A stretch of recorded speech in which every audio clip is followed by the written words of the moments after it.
god.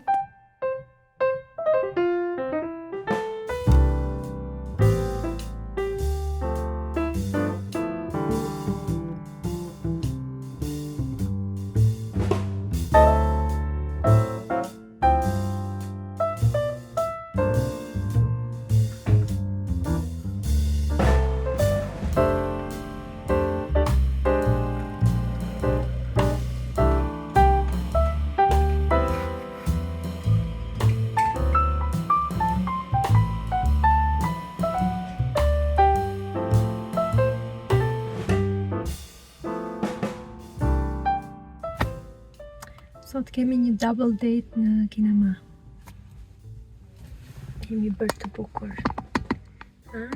A është bërë i bukur, Henry? Shkruani te komentet.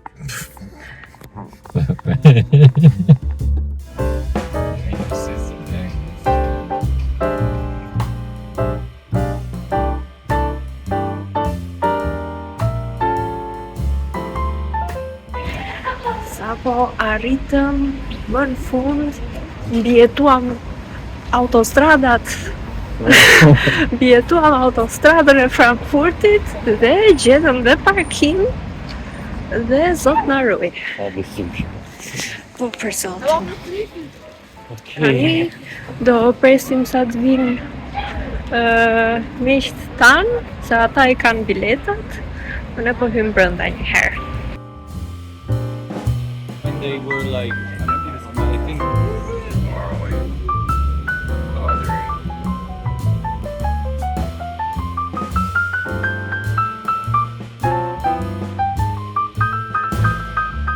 Mirëmbrëma, sot është e premte. Me zor kam pritur që të mbaronte kjo java. Jam ndjerë shumë çuditshëm gjatë kësaj jave. Më ndodh shpesh që mbasi mbaroj ciklin, ditët mbasi mbaron cikli, domethënë ndihem shumë poshtë me humorin dhe nganjëherë e irrituar. Por kësaj jave kam qenë e ngarkuar psikologjikisht.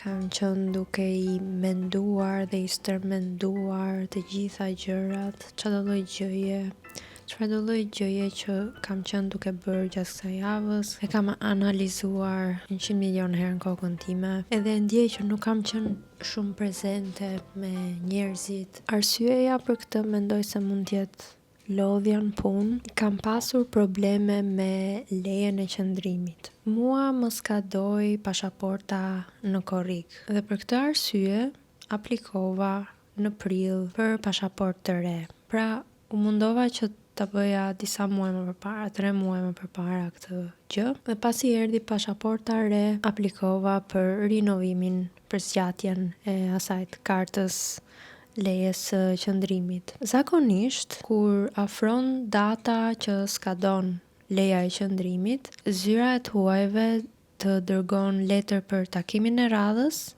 për rinovimin e kësaj kartës, domethënë, po gjithashtu të sjell edhe një fiksion sjell edhe një si tip letre provizore në vend të kartës lejes së qëndrimit, e cila të lejon të dalësh edhe jashtë kufive, po derisa të jepet karta, domethënë lëviz me këtë letrën. Dhe u bë gjendja pak kritike sepse kaloi data e skadencës dhe unë isha pa letër kështu provizore, pa leje qëndrimi, pa takim, pa asnjë përgjigje nga zyra e huajve. Dhe kështu që shkuam me Henrin këtë javë. Herën e parë që shkuam, na thanë që po është pak vonë tani dhe nuk mund t'ju fusim dot në takim sepse edhe pak edhe mbyllen, sepse deri në orën 3 punonin edhe e mbyllnin pastaj ditën. Kështu që hajdeni nesër, po hajdeni në mëngjes herët nga ora 7:30 e mëngjesit. Okej, shkuam 7:30 të mëngjesit dhe kemi pritur 4 orë në radhë derisa hyra në takim, mora këtë letrën provizore, e mora aty direkt, domethënë. Mora dhe datën për takimin për lejen e qëndrimit për kartën, Ausweisin. Shumë bukur deri këtu. Kur dolëm pastaj, shkuam direkte për në punë, sepse ishim shumë vonë për në zyrë. Ne vërtet jemi të vetë punësuar, ama kemi punë, kemi deadline, kemi projekte në cilat jemi duke punuar. Kur arrita në punë, mirë që kam qenë gjithë javën e stresuar, po ma shtoi edhe kjo pritja, ky stresi, 4 orarshi që më duk si humbje kohe në fakt, vetëm duke prit aty në radhë. Kur shkova në zyrë ndjesha shumë e stresuar, shumë nuk përqendrohesha dot. Gjithsesi arrita të bëja ata gjëra, por që do punoj edhe gjatë kësaj fundjavës sepse më duhet të dorëzoj gjëra për ditën e hënë edhe pse jam super e lodhur edhe nuk kam asnjë lloj energjie dhe motivimi, po duhet ta bëj. E nejse, rrugës pastaj për në shtëpi, nuk e di pse, po u kujtova që prit se mora këtë lejen, këtë letrën provizore, edhe nuk e pash aty tek zyra, edhe thash ta hap mirë ta shoh. Dhe mirë që e hapa dhe e pash me vëmendje, se nuk e di pse kisha një ndjesi kështu, po sikur të ketë ndonjë gabim. Dhe e gjeta një gabim. Dhe sa s'mëra pika. Kishin shkruar gabim numrin e pasaportës. Kishin ngatruar shkronjën I me numrin 1. Mendimi I parë që pata ishte ama mirë se nuk e vëre njëri. Po pastaj thash mos ja fut kot. Edhe hyra në Google për të parë a është problem, a those do më thoshte Google jo më ç'ne. Dhe sigurisht ishte problem shumë I madh, dhe kështu që do shkoj të hënën prap tek zyra e të huajve dhe ti kërkoj që të më nxjerrë një letër tjetër sepse nuk dua të ngelem nëpër dogana, nëpër polici, nuk dua që të më kthejnë me vul në Shqipëri pastaj dhe hajde zgjidhe. Kështu që prap të hënën 4 orë pritje, bukuri. Tani është ora 10:03 e darkës, edhe ndihem e lodhur, kështu ndihem e përgjumur në fakt, nga që jam zgjuar dhe herët. Doja që ta regjistroja këtë hyrjen në vlog, në ditarin tim virtual. Hajde më, ç'a të bëjmë? Kam bler këtë librin tek Talia, Histori të shkurtra në gjuhën gjermane. Është për nivelin B1 dhe B2. Unë kam bërë provimin e B1-shit, kam bërë dhe kurs për B2-shin, por nuk kam bërë provim. Dhe tek puna, sado dëgjoj gjermanisht edhe përpiqem që të flas gjermanisht, kolegët janë shumë të sjellshëm edhe e ndryshojnë direkt e fillojnë flasin në anglisht. Edhe unë e vlerësoj shumë këtë gjë, sepse për mua sigurisht është shumë e thjeshtë që të komunikoj në anglisht, por dua që të përmirësohem. Pata një periudhë që ndihesha shumë keq, edhe që po I thoja vetes, po për çfarë ta mësoj gjermanishten kot, nuk kam për ta mësuar asnjëherë gjermanishten. Isha shumë e demotivuar, nuk e di, më dukej si e pamundur, më duket vetja sikur kam ngecur pak. Edhe kur pash këtë librin, edhe lexova këto paragrafët e parë, thash, okay, ndoshta nuk është edhe aq e pamundur. Sepse unë e kuptoj gjuhën, po thjesht kur e flas shumë me gëkmëk. Shpresoj që të më ndihmoj sadopak kjo. Tani ose do flet gjumë, ose do shoh ndonjë film. Qef kam të shoh ndonjë film, sepse është edhe fundjavë edhe dua që ta flem mendjen se nesër do flet gjumë edhe do e marr ditën avash, se është edhe shtunë, është dita ime e preferuar e javës. Kështu që çofim e bëjmë.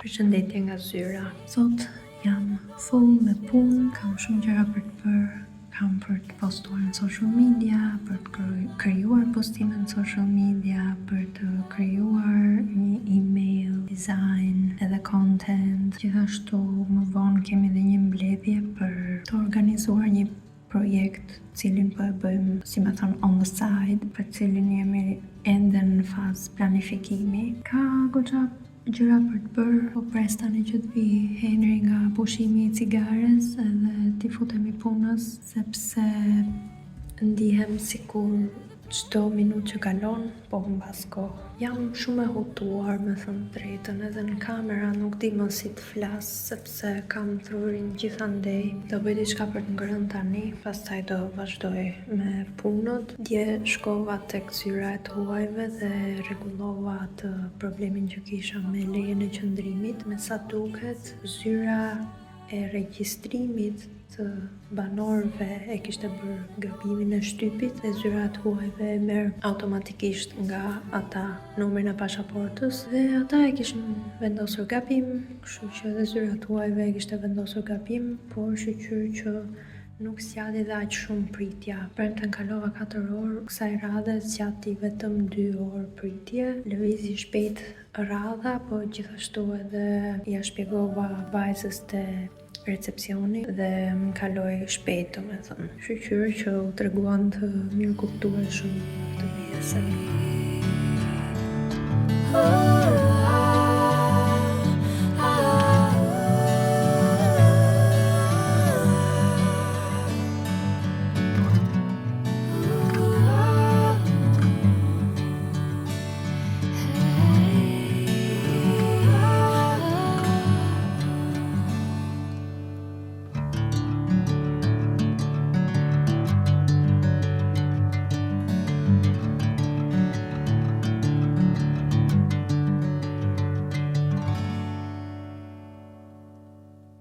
Kam kaq kohë pa vendosur make-up, sa që më duket sikur kam harruar radhën se si bëhet. Tani jam duke u bërë gati sepse dua që të dal. Është shumë e dukshme që dua të dal, of course. Po bëhem gati sepse do dal në qytet dhe dua të marr ndonjë kafe ose diçka për të ngrënë për vete.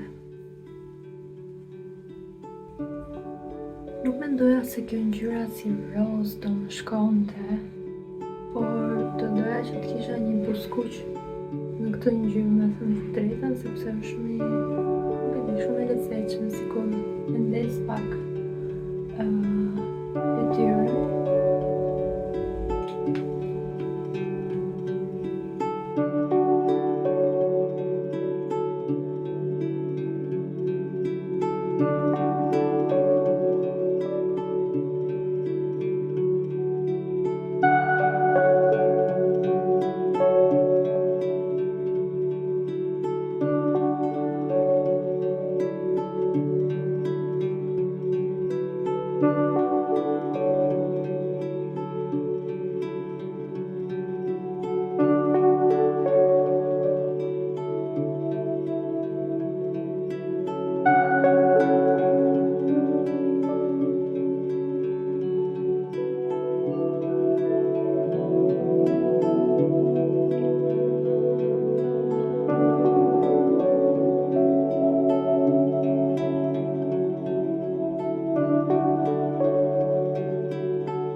Sot marrëm frigoriferin ton të ri dhe kuzhina ka ndryshuar goxha.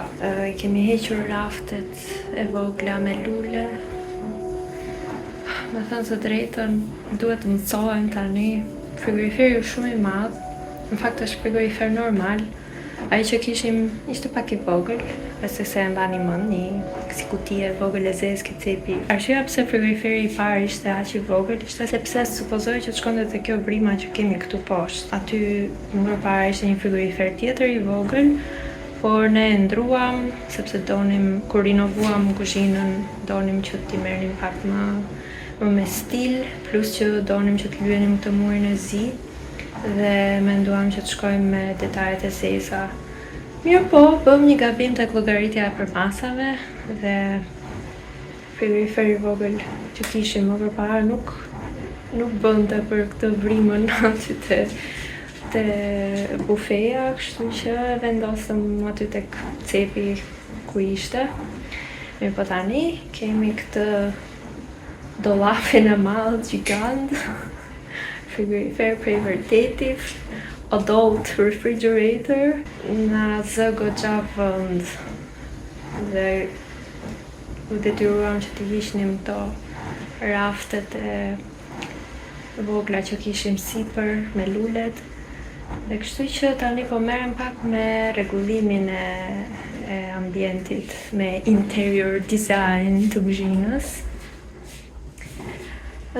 Po mendoj që këtë lulen e madhe, lulen e groshës, që më është rritur kaq shumë, mashallah, ta përhap në për kuzhinë, ku të mundem, ku të kem mundësi, t'i vendos t'i lidh degët që të përhapet në ambient dhe besoj se do duket më këndshëm ashtu.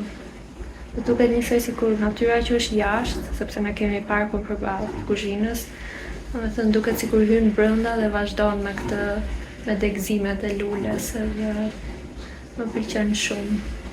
Backyard of your apartment. It's been 3 months since we stopped talking. I feel like I don't even know you anymore. Kissing in the backyard of your apartment. It's been 3 months since we stopped talking. I feel like